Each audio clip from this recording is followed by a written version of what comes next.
السلام علیکم ورحمۃ اللہ تعالی وبرکاتہ۔ اعوذ باللہ من الشیطان الرجیم، بسم اللہ الرحمن الرحیم۔ وَلِلَّهِ الْمَشْرِقُ وَالْمَغْرِبُ فَأَيْنَمَا تُوَلُّوا فَثَمَّ وَجْهُ اللَّهِ إِنَّ اللَّهَ وَاسِعٌ عَلِيمٌ۔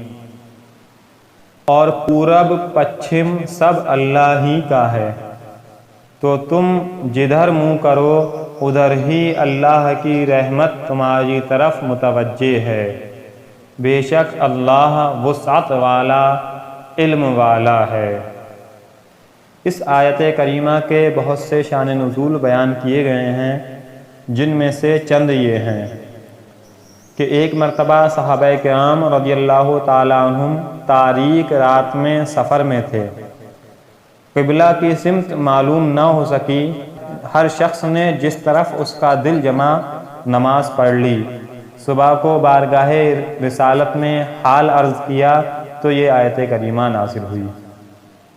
اس کا دوسرا شان نزول یہ بیان کیا گیا ہے، حضرت عبداللہ ابن عمر رضی اللہ تعالیٰ عنہ فرماتے ہیں، یہ اس مسافر کے حق میں نازل ہوئی جو سواری پر نفل ادا کرے، اس کی سواری جس طرف متوجہ ہو جائے اس طرف اس کی نماز درست ہے۔ یاد رہے کہ یہ نماز نفل سے متعلق ہے۔ تیسرا شان نزول اس کا یہ بیان کیا گیا ہے کہ جب خانہ کعبہ کو قبلہ بنایا گیا تو یہودیوں نے مسلمانوں پر اعتراضات کیے، ان کے رد میں یہ آیت نازل ہوئی اور بتایا گیا کہ مشرق و مغرب سب اللہ تعالیٰ کا ہے، جس طرف چاہے قبلہ معین فرمائے، کسی کو اعتراض کا کیا حق ہے۔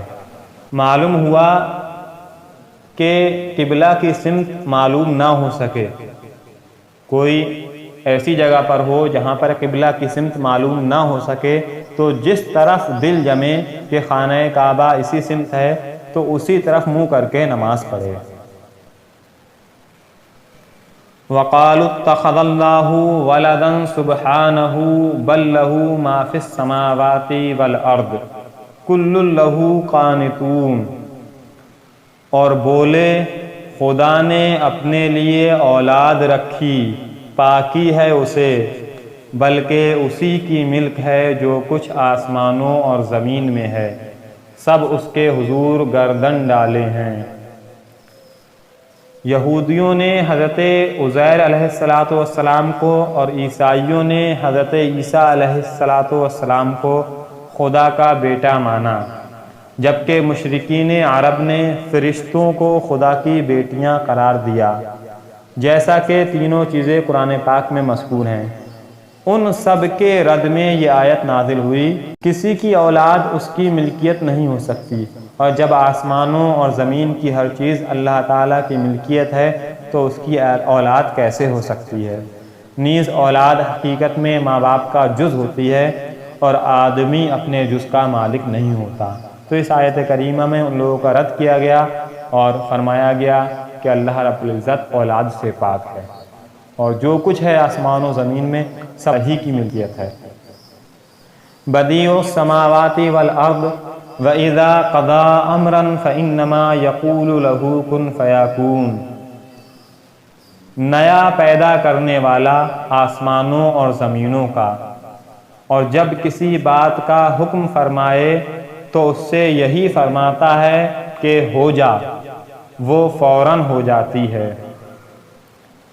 بدیع کا معنی یہ ہے کہ کسی چیز کو بغیر کسی سابقہ مثال کے نئے طور پر بنانے والا، یعنی کوئی اس کا ماڈل موجود نہ ہو، کوئی نمونہ موجود نہ ہو، کوئی سابق میں اس کی کوئی مثال نہ ہو، نئے سرے سے بنانے والے کو بدیع کہتے ہیں۔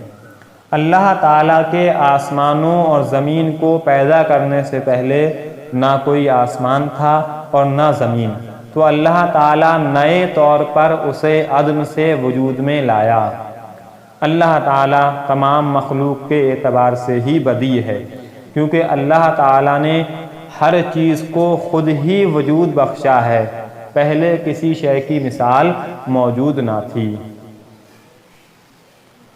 اور فیصلہ فرمانے سے مراد ارادہ کرنا ہے، جیسے کہ اللہ رب العزت دوسرے مقام پر ارشاد فرماتا ہے انما امرہ اذا اراد شیئا ان یقول لہ کن فیکون، اس کا کام تو یہی ہے کہ جب کسی چیز کا ارادہ فرماتا ہے تو اس سے فرماتا ہے ہو جا، تو وہ فوراً ہو جاتی ہے۔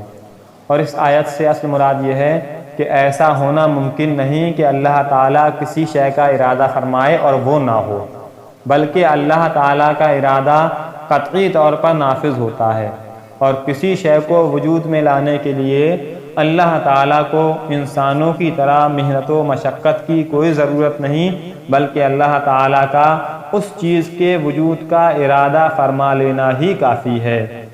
یاد رہے کہ اللہ تعالیٰ کسی بھی کام میں کسی کا محتاج نہیں، اور اللہ تعالیٰ کا مختلف کاموں کے لیے فرشتوں کو مقرر کرنا حکمت ہے، حاجت نہیں ہے۔